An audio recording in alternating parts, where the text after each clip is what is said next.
are the light of the world. But if that light's under a bushel, it's lost something kind of crucial.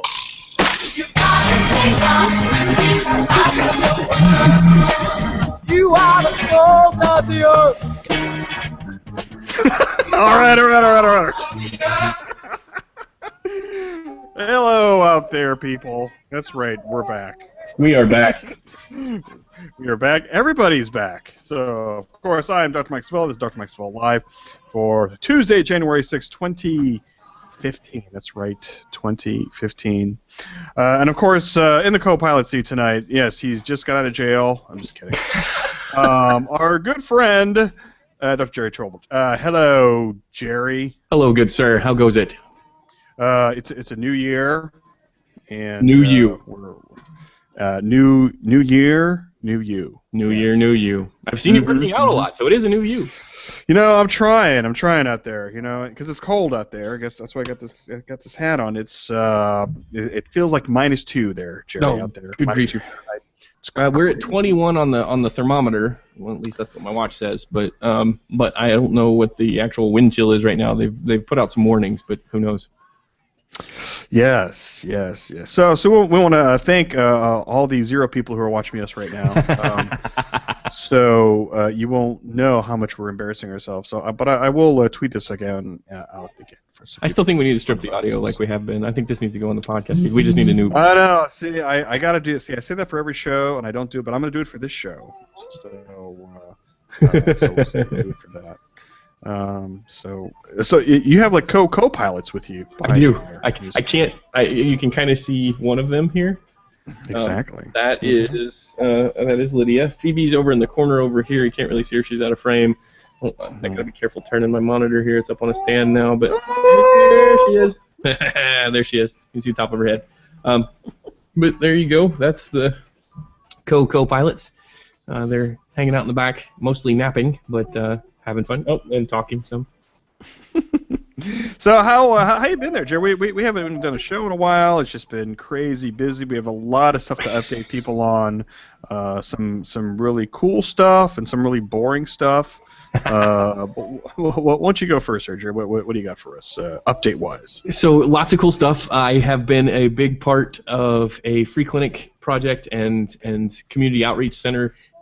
Clinic, we want to kind of get away from that terminology because there is a health care aspect to it, but it's mostly involving helping people connect, people that have services connecting to people that need services, and vice versa.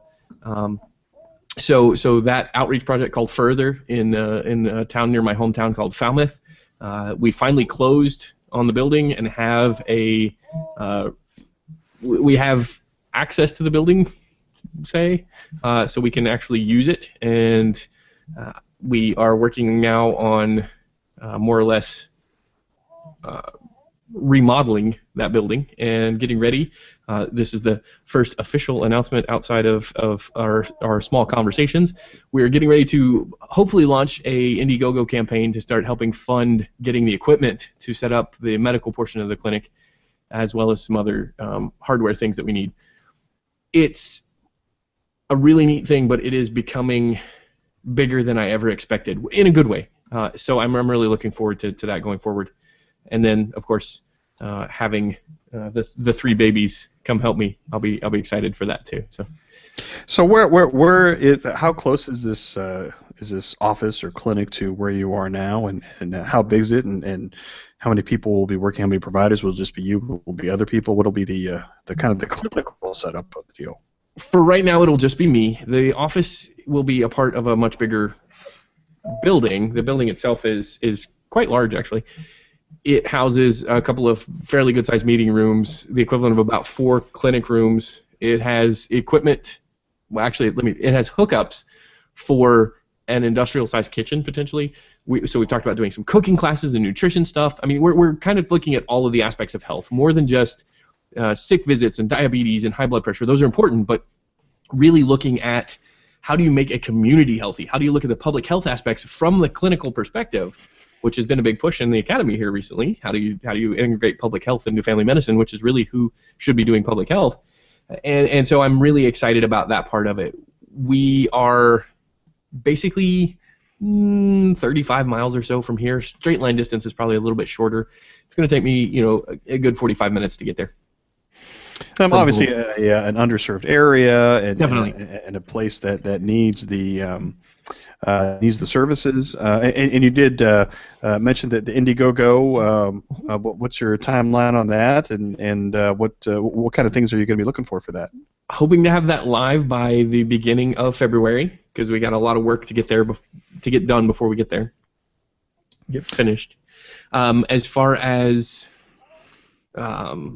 what we're hoping to do, it's going to be mostly equipment stuff. We need to make sure we've got some solid tables that we can use as exam tables. We need to make sure that we've got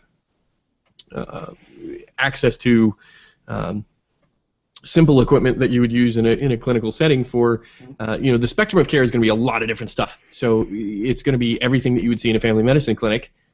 To that end, we need to make sure that we've got equipment for suturing and other things like that. So an autoclave, which is kind of a big expense, we're probably going to put that in there.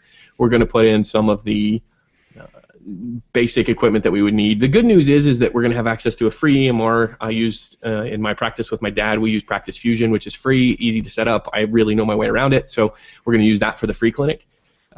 It allows for a lot of flexibility as far as how you document what you put in there, but it also allows us to have a good contact database built up that's secure, HIPAA compliant, all of those things with just straight out of the box. So we don't have to have a lot of infrastructure. You can walk in with an iPad with LTE and run the whole clinic, which is awesome.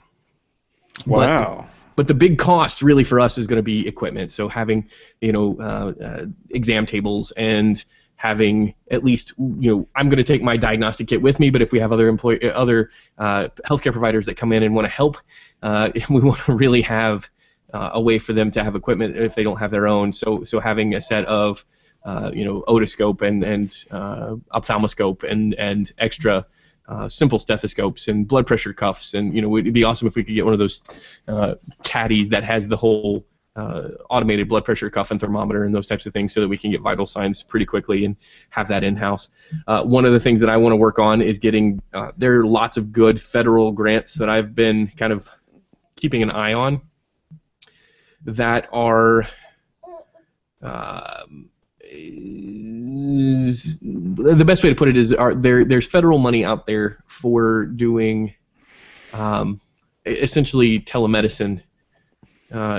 And so we could do telemedicine in a rural setting, in a free clinic setting, so there's less pressure there, so that I might not be the only physician. There are some physicians that it's really far away for them, but they'd still be willing to help. So we would have eyes and ears on site that would be, say, an RN, or we're actually working on a partnership with, and I don't want to talk about this too much because I don't want to spoil things, but working on a partnership with a community college nursing program. So they could bring in nurses and do some precepting and have the students come in and do some hands-on time and help us staff a little bit and have them get credit for doing that. That's cool. So that's a neat kind of partnership that we've got. We've got a couple of amazing teachers of nursing that live in our community, or live in that community, and so they would really want to participate and help, and that's one of the big things they've talked about. So it's so many different pieces. I don't, it's hard to get into detail without taking forever. But the coolest part of it is that we've got so many people kind of coming out of the woodwork to help us put this together, and they're doing it. Most of them just gratis. They're doing it free. They're not doing it. And you guys had like community meetings and where other people would be talking about the concept and trying to reach out to get help from the community. Can you talk a little bit about that process? Sure. Most of it was going to the city government. I actually started this project. This started by talking to the mayor. The mayor called me and said, "We're looking for an urgent care. Do you think you could help me?" The mayor called you? Wow. Yeah. Well, that was there was some serendipity there too. A couple of friends that I have from church were in line behind the mayor to pick up kids from school, and he knew that she was a nurse, the mother, and she said, they were talking about healthcare stuff, and he said, "Yeah, we're really trying to get an urgent care here in town," and she said, "I know just the man for you to talk to," and so She gave him my contact information, and he called me and said, hey, we're looking to get in urgent care. Would you mind coming and sitting and talking with me about it and seeing what the logistics of it would be? And I responded by saying, yes, I will talk to you about it, but the county itself is too small. There are only about 15,000 people in the whole county. So the city isn't going to support an urgent care. There's just not enough patients. You wouldn't have enough throughput for a single doctor to get paid, basically, which sucks. That's what but that's what drives the building of new structures. So I had that conversation with him, and I said, what if instead of that we built a community health center? I said, we can't go for FQHC status right away. I'm not that good. But let's build something that eventually, if we do it right and we build it and we slowly kind of add pieces to it and change things around, could eventually become an FQHC. And he thought that was a great idea. So we started kind of pushing to get this free clinic, quote unquote, up and running. And over time, it has evolved into this community outreach, community health center that is more of a true primary care public health outreach than just treat your head colds, treat your diabetes. So it is a neat concept now, and as we put oh man, oh wow, oh look out. But as we take it from paper to reality, it's getting even neater. So I'm really looking forward to this. It's at the stage now where it can move fast. Before we had a building, we couldn't really do anything. Now that we have a building, we can do everything, and we can do it all at once. And that's unfortunately kind of what's happening right now. And that's what's cool about like mediums like this and social media, that you're able to kind of share this story and I know you've told the story a bunch of times, off air and on the air here, I kind of remember some new piece of it every time that you tell it, and I know all of our friends out there, have these dreams about setting up something like that, and with you sharing this, it's going to be a great thing, kind of just going through this whole process, and because I know that you'll have a lot of people asking you how to do this, which is basically creating a free clinic kind of medical home just from the ground up, which is a fascinating story. And as you kind of go through this, and I see some of the updates every once in a while on your social media channels, and you and I talk offline too as well. Very, very exciting process. Agreed. It is more amazing than I could have ever imagined, and it's been a dream of mine for a very, very long time. I started thinking about doing something like this back in high school, before I even knew what kind of doctor I wanted to be. And to see it coming to fruition, I'm not old, at least not in my own head, and people older than me will tell me that I'm definitely not old, because that makes them old. But to see it happen in as little as 15 years from the time when you're a wide-eyed high school kid who thinks he can take on the world, it's pretty intense. And to be that fast for me to be able to kind of get back and actually do it is amazing. It's a huge gift, and it's very humbling, because I never would have imagined that it would be as... There are people coming to help with this that live 60 miles away. Wow. I mean, that's Wow. how big this thing is becoming. And there are people that are hearing about it through channels of family or whatever. They lived in town and grew up there and then moved away because there weren't a lot of opportunities. And now they're saying, okay, well, now we've got this opportunity. Let's come back and actually make something that helps people, that that gives back to the place that really raised us and birthed us and gave us really everything. Our high school was the only high school there. We were the only. You had 2 grade schools. You had 1 junior high. You had 1 high school. We grew up with each other from the time we were in grade school, and then got another. Doubled our numbers in middle school and junior high, and then in high school it was all the same people. So we knew each other from. There were people that I graduated with that I knew from 2nd grade on, because we moved around a lot, but we came back. So we left and came back and left and came back. And so, it was just an interesting, because the community is so small, because it's so tight-knit, because it's so rural, because there's not much there, hanging out with each other is how you spent most of your time. It wasn't a... You couldn't get away from anybody. That was the big thing. And exactly, right. And so everybody, knows each other, and everybody enjoys, what that meant to us. Nostalgia is great, and there's a lot of talk this year that this year is the year of nostalgia and all these other things.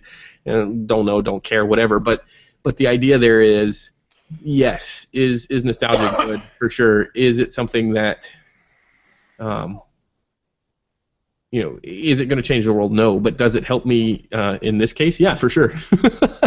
And I'm going to take advantage. Well, of it. I think it is going to change the world, and it's a very inspiring story, and the outcomes are going to be great, and one of the many reasons why I wish I lived closer.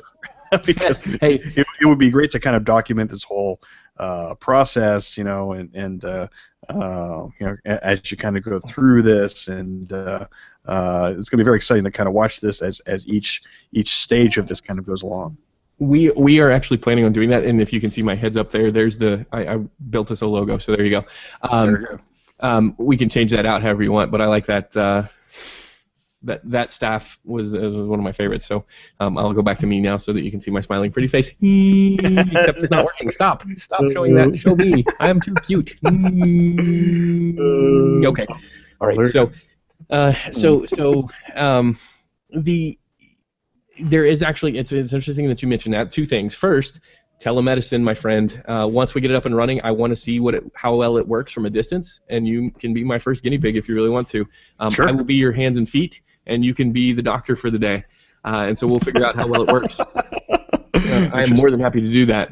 We've talked about ways of using glass, integrating that.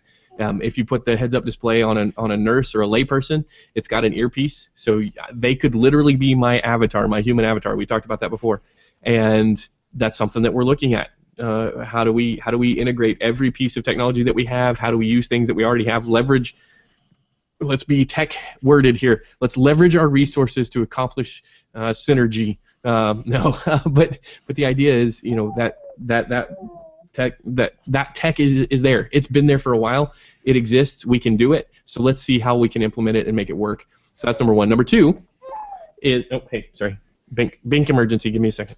No, that's fine. That's fine. Oh, jeez. So number two is, yes. In the group, one of the groups that I'm working with is a church group, and in that church group, there are a couple of different people, but there's one guy in particular who is in audiovisual. His job right now, what he went to school for, is putting together video presentations, and he does a lot of the AV stuff for the church. And he is interested in documenting some of this stuff. I'm documenting some of this stuff. Between all of us, we're going to be documenting so many different things. We're going to have a lot of footage to do that kind of stuff with. We have the perspective of, what are all these people bringing to the table? What are the things that we're doing? We've got stuff like this, where I'm telling these stories. So there's going to be a lot of audio, a lot of footage, a lot of different things that are going to eventually need to be put together to tell the story. And I think that's going to be half of the fun of taking this forward, is how do you tell that story and still not get hung up on, well, we did this and we did this and that was great. What are we doing now? What are we doing today? What are the things that we're doing to change things and make it better? And how do we eventually get to that community health center? It's really neat. I mean, just all of that. There's so many different aspects to it that I never really thought about that are now very much a real thing. Yeah. I mean, it is easy just to kind of get stuck in the kind of the day-to-day, kind of grassroots, type of thing, as opposed to the huge 30,000-foot level, the big picture, that type of thing. And it's interesting talking with you on these pieces as far as, this is a big picture thing. This is a small, very detailed type of thing, and it's like a whole new adventure, but with the same goal, of giving our patients the best care that we can. Exactly. That's what it's about. It's about people, and that's the key thing that we keep coming back to is health is more than illness care. We have a sick care system. We talk about that all the time in family medicine. We have a sick care system. We don't have a health care system. How do we make people healthy? Well, we can't make people healthy. How do we encourage them to be healthy? How do we encourage them to be invested in their own health? That's a great answer. That's a great question. And that's what we're really looking at. And it's interesting to see some of the answers that people come up with. So, yeah, you're exactly right. Gerry, speaking of healthy, I was not healthy, and And I'm not talking about. I don't know what you people are talking about. Mike had all the holiday and Christmas cookies. That is true. But something bad that happened. Not really bad, but unfortunate. Oh no! What happened? I woke up. Christmas morning. Well, we went to my family's Christmas Eve, and we went to church, and we did all our presents and all that stuff. But Christmas morning, I woke up, Jerry, and I had all these muscle aches. I was coughing. I had a fever, and I'm like, no! I said, I am too smart or dumb to know what's going on. This is this is not good. And for people who don't know, these are the classic. You Google this right now. Good. Well, you Google it after the show. The problem is if you Google it, you're going to get cancer and brain That's right. tumors and. But if you Google influenza, like the real flu, this is not like the stomach flu, quote unquote, which doesn't exist. Exactly. It's a myth. This is influenza. This is like textbook influenza. Open up the window in influenza. Exactly. So it's like, oh, this is not good. This is just not good. So the whole day, like for 3 days, I would just really just, on the couch watching TV, which I would have done anyway. But I was sick, Jerry. I was sick, and that was not the worst part. The worst part was that I think I ended up getting my family sick too, because my brother and his wife a few days later got the same thing, and then about a week later my dad got sick. So I'm having some guilt, getting my family sick. But now we're all doing a lot better out there, kids. I know you're all worried about. Well, probably more worried about my family, which I am too. They see you, they know you're okay. I was so mad that I wrote a blog post about it, and a plug. So you can go to DrMikeSevilla.com and hear me whining about my influenza. But I did get the flu shot, and all you flu shot haters, I know you're coming after me. Be like, yeah, that's why I don't get the flu shot, because it never works. Okay, kids. Yeah, it's not perfect. Okay, but you should still get the flu shot, right, Jerry? Correct. Statistically speaking, this year it was about a 50-50. That the numbers are a little off there, but roughly 50% of what we were seeing in the community in people that weren't vaccinated was not the stuff that people were saying was not in the flu shot. So it was the stuff that was in the flu shot, if that makes sense. 50% of what we saw was stuff that was covered by the flu shot. So there are half of the people that didn't get a flu shot that got influenza that would have been protected. It's not that the flu shot didn't work, it's that it didn't cover all the major strains. And there was one major strain that it didn't cover, and that's the shot that's the strain that even if you got the shot, I got it. Exactly. So and the good news is that even in those cases it does shorten the duration sometimes, because you're seeing similar, the idea there is it's going to give you similar immunity. And I have another big break, so I'm going to mute myself. Yeah, go ahead. So the other lesson that I have out there for you kids, that if you do recognize the symptoms, you should get to your family doctor, get to your primary care doctor right away, because I started the Tamiflu treatment, which I know a lot of my friends are like, oh, there's some other better medicines and you should do that. If you recognize the symptoms right away, you get on treatment right away, that you'll get better faster. Now, I mean, you'll probably, I think the studies say 24 hours faster. It's actually 6, but I'm not going to pick nits. But I feel better. You feel better right away. After 2 or 3 doses of doing something makes you feel better, and that's the same. So maybe you should just rub your own feet and say that that's the treatment. No. It worked for me. It worked for me, Jerry. Sure.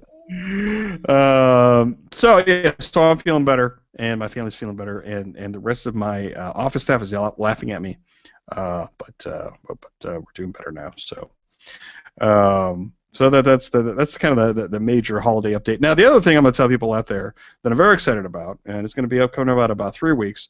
I'm going down to downtown Youngstown, Ohio. I know I'm going to have my flak jacket on. I'm just kidding. It's safer now. But the geek crowd and the tech crowd, they will know about TED Talks, and there's going to be a little TEDx thing in Youngstown, Ohio. And I'm going to be talking about, what else am I going to talk about? I'm going to be talking about gardening. No, I'm not going to be talking about gardening. I'm going to be talking about social media medicine. Very excited about it. And shout out to all the organizers out there and the sponsors. And go to TEDxYoungstown.com. Get your tickets. They're going to sell out. It's going to be a good time. And I'm going to be giving you updates on all my social media channels. Very excited about it because this will probably be the only TEDx thing I'll ever do. So I have to kind of like kick butt on this, and I'm very excited about it. So and you will. You'll knock them dead. Let's see what else do I got here. That's actually, your flu thing reminded me. Be on the lookout. I did write a blog post. It hasn't been put up yet. It's probably going to go live here in the next week or so. But it was about infection control, so very timely. Infection control. Only you can prevent infection fires. I mean, influenza. Exactly. Mm-hmm. So can you give us a little bit of a preview? What's it going to say there, Jerry? Oh, another Mickey break. So it's going to be good. He's going to post it up there. Yes, and, it is going to contain information about very amazing things. The advent of hand washing and the idea that if you are sick, you should stay home and not give your germs to other people, because yes. Despite what your grandmother said, being cold with a wet head does not make you sick. It's spreading bacteria and viruses. So if you don't spread them, you can't get sick. Wow. See? And there's going to be other myths. Where can people eventually find this there, Jerry? So that'll be under the Fresh Perspectives blog on the AAFP website, aafp.org.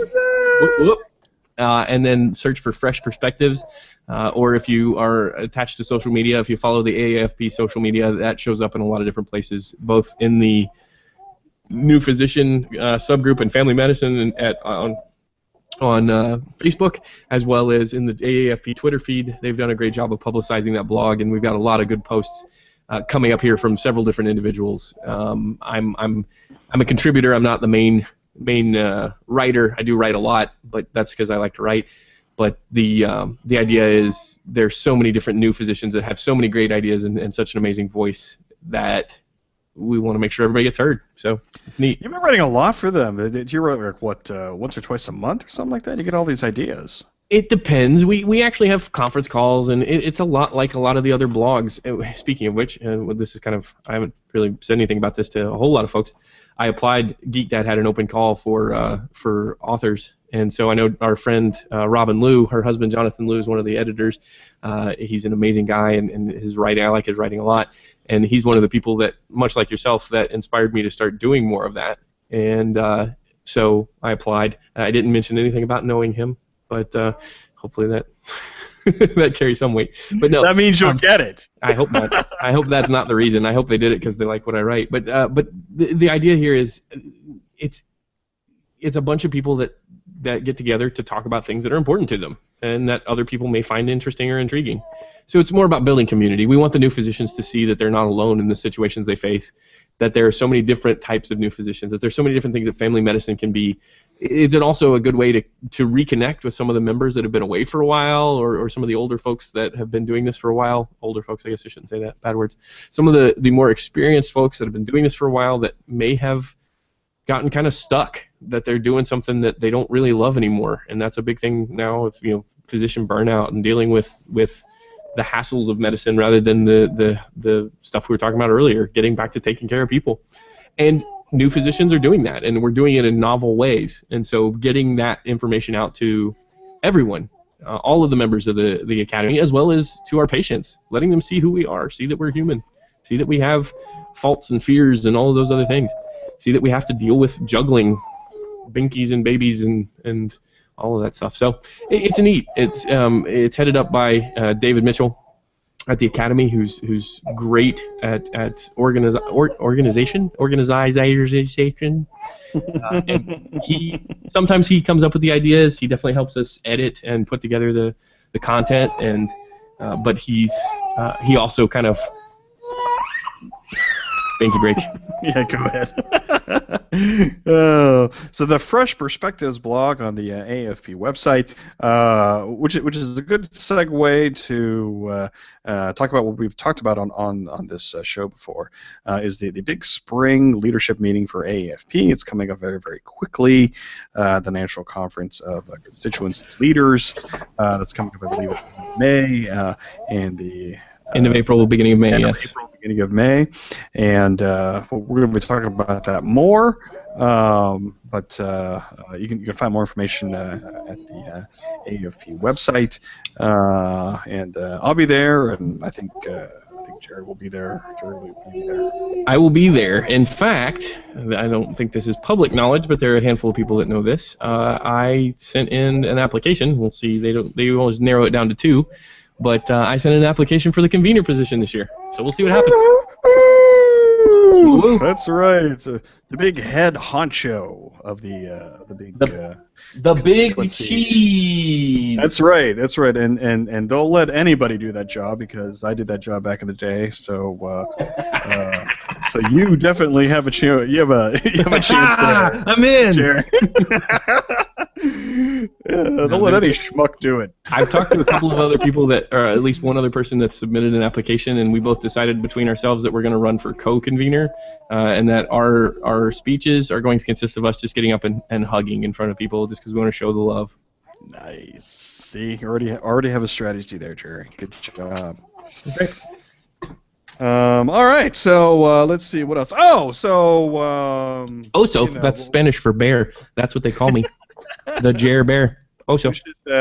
we should do our little tech segment. Oh yeah. So this week, the Consumer Electronics Show is in Vegas, and we're very jealous that we're not there, and we're very angry really. that well, I just want to go once. And then I want to play with everything, but I don't want to do it in a big crowd of people that are sweaty and smelly and covered in flu.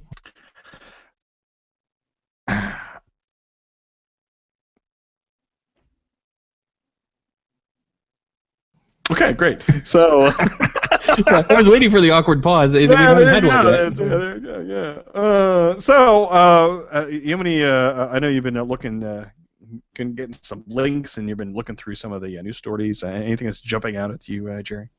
There's some cool stuff. I mean, it's to be expected that you're going to see televisions and that you're going to see virtual reality, that you're going to see new handsets and new cameras and new gadgets of all sorts. Lots of wearable technology. That's the new big thing. In fact, a couple of really neat wearables that have come out of there. Withings or Withings, however I guess whatever country you're from determines on how you pronounce it. But they have come out with a smartwatch that is analog. So instead of having a digital face, it just has a dial, and it tracks simple measures and gives you some really great information back. Bless you. But it is very simplistic, and but it's still a connected watch. It's still giving you information. So that idea of connecting other devices together that you wouldn't always think about. Lots of stuff about connecting your car, which safety there is one of the things that they never really talk about, but I always worry about that. You don't want to be... The hands-free stuff is great, but at the same time, you don't want to be fidgeting and dealing with your apps and stuff on your dashboard rather than driving and paying attention to the people around you. So that's a public health issue, but we won't go there. The thing that I did post about today that I thought was really cool, and we talked about this in the pre-show, was they've announced a technology, little small, itty-bitty piece of technology that allows for wireless transmission of data over very short distances, but that can be powered by the same small transmission technology. So essentially, what does that mean for the layperson? Big break, hold on. Vamp for me. Yes. So he's about to tell us the significance of this, and for me, just kind of looking through all the press things, it's basically 2 things. It's like wearables part 2 from last year, and the self-driving car. That's all the press things that I'm seeing. But back to Gerry. What But in addition to that, and actually this wasn't in the main CES announcement. This was something that kind of came as a secondary announcement. Is this little piece of technology that allows for the smaller transmission size or smaller size materials. So what you could do is take a lot of people have portable hard drives. I've got one here, but I don't want to pick it up because I don't want to mess it up. But you've got a portable hard drive, say that's the same size as your phone, smaller than that even. And instead of having to plug in a USB cable and plug in a power cable and plug it into your computer and plug into the wall, you could take that hard drive with this technology, and as long as say you're using a laptop and it has the same technology, you could just sit the hard drive down on top of the laptop, and it would transfer the information directly from the hard drive to the computer and back, and it would be at speeds that are equivalent to what we're using with wired hookups for things like portable hard drives. It would also get all of its power from that, so you could get a trickle charge into the device, or you could just at least power it long enough to use the information. So you could take a hard drive, and just like they do in the movies, which is total fiction right now, you could sit it down on top of the computer and steal information out of the computer, and then pick up the hard drive and walk away, and never have to connect the cable, never have to have any kind of physical connection between the two other than space. I mean, all that's interesting stuff, and when is it going to really come to market? It's probably going to be like a year or 2 years, and a lot of this is, I think a lot of this is kind of smoke and mirrors type of thing, and what the potential is. But I guess that's what this show was about, and Sure. just kind of see some of this stuff. So, Well, a lot of it is getting ideas out there and saying, okay, what do you think of this? Just like when things get leaked, it's that idea of how do we ask people what they think without doing a massive focus group that really doesn't tell us anything. So how do you get the most people to see it and say, all right, that's cool, that's awesome. Well, let's put our idea out there. Let's have people share it, and if thousands of people get excited about it, it's probably going to happen. And along those lines, I want to give a big shout out. This is kind of the family medicine bent on CES that just happened today. There was this huge, not huge, but there was this panel, Sizable. a panel discussion at the Consumer Electronics Show with a bunch of family docs. It's our good friends like Dr. Glenn Stream and Jen Brohl and Kenny Lynn, and I think there's one or two other panelists there, and talking about how family medicine can interface or connect with or network with or partner with those in the technology industry to make health primary, or the Health is Primary campaign. And I was at the press announcement back in October at our big family medicine meeting, the assembly. They said they were going to announce this. They were going to be at this meeting, which I was very excited about, and I was following it on the Twitter machine out there today. Saw some pictures out there. Very, very exciting. I'm very curious to see what some of the official press releases will be with regards to the Health is Primary campaign and what they got out of it. And I just saw kind of pop up 24 hours ago, like last night at this time, saying that the panel was today. I knew it was going to happen. I didn't know when it was going to happen. I wrote a blog post about it and saw some Twitter postings about it today. So I'm very excited about that. So hopefully we'll be getting some updates from our Health is Primary friends and partners out there about how the meeting, how that panel went. Now, I hope there's going to be more of those type of panels going on at different industry events like CES, which I'm very excited about. So even the family docs there, Jerry, are at the CES, causing trouble and trying to make health primary. Right. No, and the tech press is even talking about it. So when you look at the tech press, there are a lot of names that come up a lot, and the ones that I tend to listen to are, Tom Merritt, and he works with Molly Wood. They work over at CNET and have in the past. And Molly Wood the other day, when they were doing their pre-CES show, was talking about how health tech is really going to be the big winner at CES this year. Talking about connected health information. How do we take control? How do we, as patients, take control of our health information and give it to our physicians in a way that's useful? How do we use it ourselves? How do we use that data to make ourselves healthier? And we have a unique opportunity. Storage is cheap. Collecting data is getting cheaper. It's getting easier. We can collect more data. The real thing that we have to pay attention to is, what do we do with it? And so you need professionals that are going to analyze that data and actually do something useful with it. So, and family physicians are positioned, as I said earlier, as the public health sort of interface. We have that ability. We have that drive. We have that mandate, you might say, to take that information and do something with it. So that was the big news from our world today, and I wish somebody put a camera in there or streamed it or whatever. That would have been cool to see. I know. I wanted so much for them to stream that, but I couldn't find it anywhere. Or I'm hoping somebody recorded it from AAFP, and we'll put it up at some point, even if it's just little chunks of stuff, little soundbite things. Ew. Oh, that would be nice. Yes. Little ew. Yeah. Mm-hmm. Anyway, okay.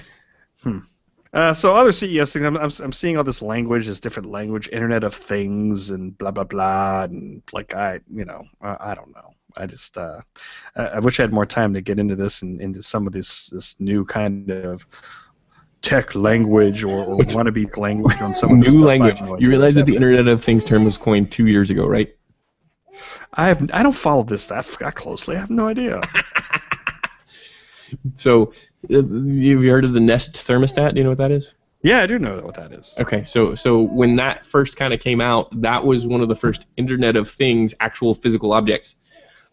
Now your Nest can talk to your dryer and tell it when to turn on so that your clothes are dry by the time you get home, so that you can fold them as soon as you walk through the door. Because everybody wants to do chores when they get home.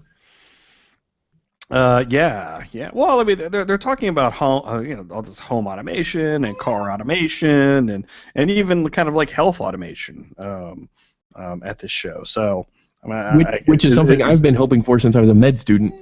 My idea, and somebody actually did it, so I lost out because I could have made millions. Not really, but billions, Jerry. At least billions. thousands, I would say, with this idea of let's make an internet-connected pill dispenser for the elderly that doctors can program and make it cheap and easy to get to, but make it Wi-Fi connected so that, or even cellular, that way they don't have to have a connection. That was my idea.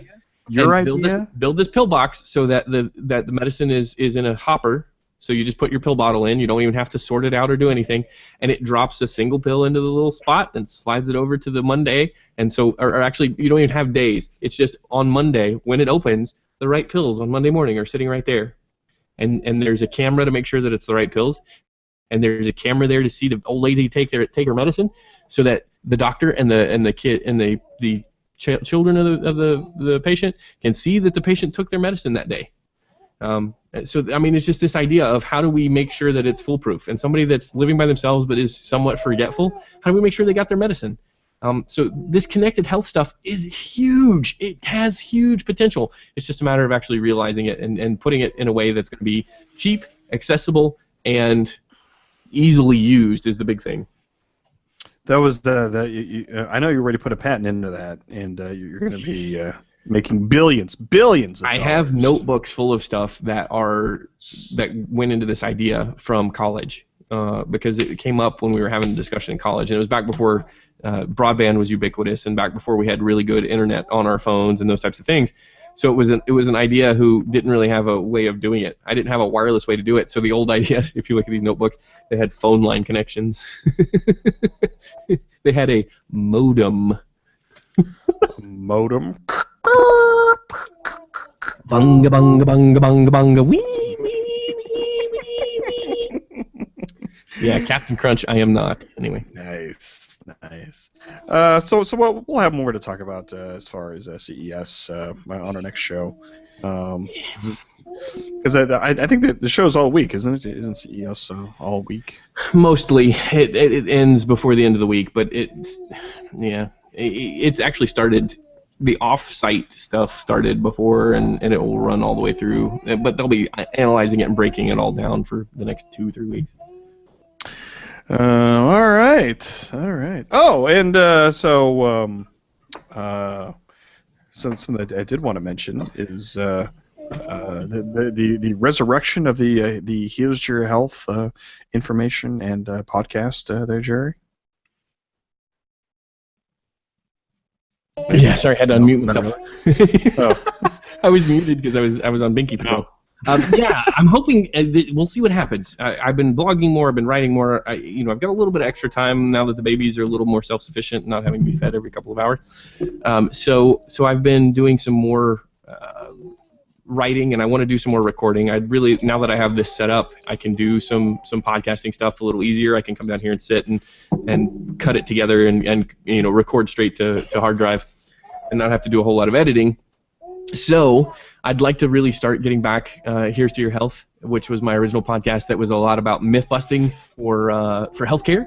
Myth busting. That's right. And the first 12 episodes, I think, are still up. I made it to the mythical 12, and then I ran out of things to talk about.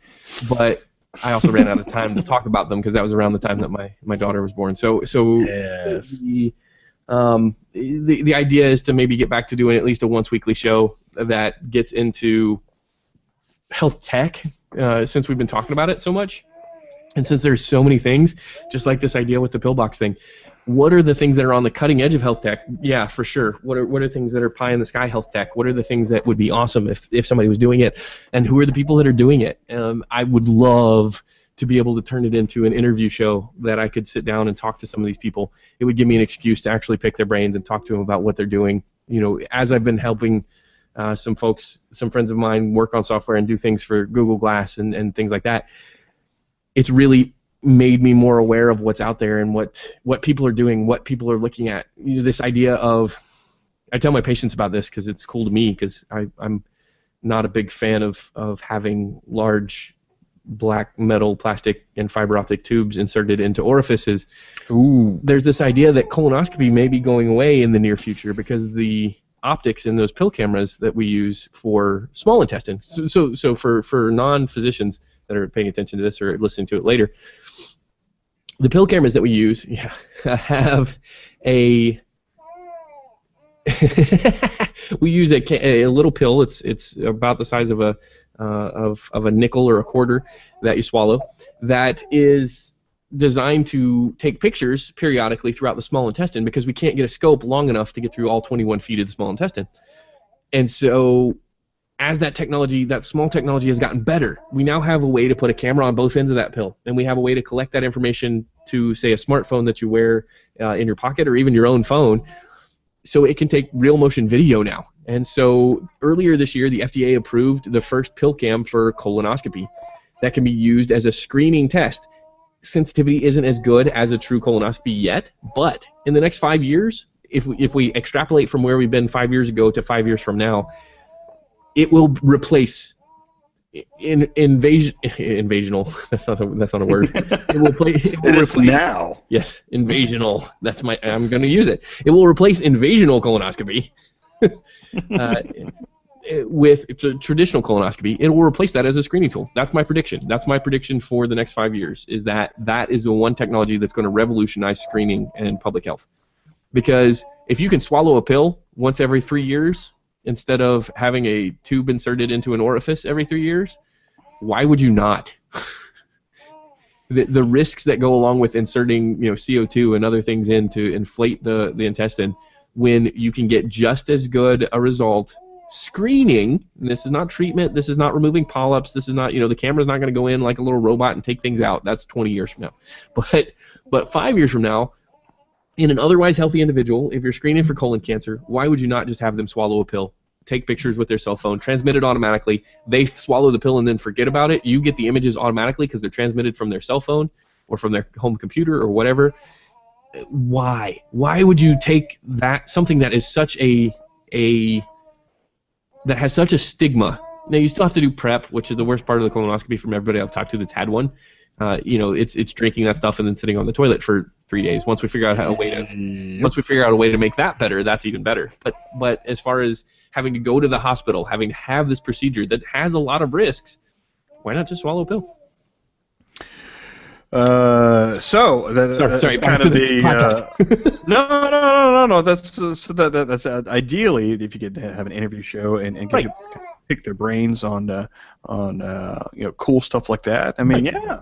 Or even just talking about the research that went into it, and whether I'm talking to somebody else or just talking to myself, talking about how amazing that it is that we can do something like that now. The miniaturization that we've done to get to that point is mind blowing. Yeah, as we're starting to close things up here, we're talking about 2015, and one of the things that maybe I'd like to explore more with my writing and talking with people, and maybe even with interview shows like this or Google Hangouts or something like that is I think we need to talk about more things like like burnout, like burnout with your job or burnout with the physician burnout or provider burnout or whatever you want to call it, because as I'm reading more and more about this and I'm reading articles about it and talking with my friends and colleagues, I think this would be an interesting topic to explore if people are open enough to talk about it, because I think that this is something that this is not talked about. It is a little bit taboo talking about that, and other than complaining about your job or complaining about the government or complaining about whatever, I think there's some important things that we can have conversations about. If not publicly like this, privately, because it's we, especially physicians, family physicians, or private primary care. This is something that we go through, and it's sad because we're seeing a lot of people retire early or change jobs or let go of their outpatient practice, only become a hospitalist or close their practice and become urgent care people, and we need more primary care physicians in an outpatient setting, in an inpatient setting, in urgent care, and having this frustration out there. I think that this is something that we need to talked about more, written about more, and so that's something I'm going to try to be exploring this year. I think that is a topic area that hasn't been explored that much, and it'll be interesting for me, kind of personally, just to kind of challenge myself to write about that more and talk to more people about that. So that'll be kind of interesting to see, what can happen with that topic this year. That's awesome. We need to start a podcast network.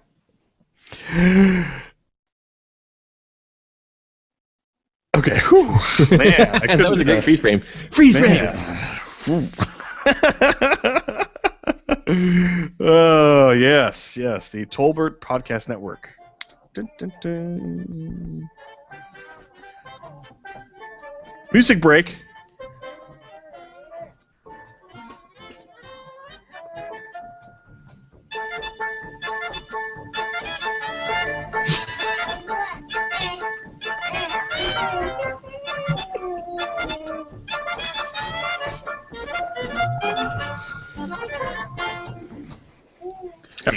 Okay, so last topic.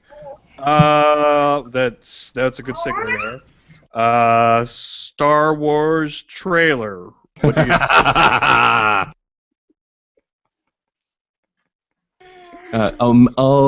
amazing.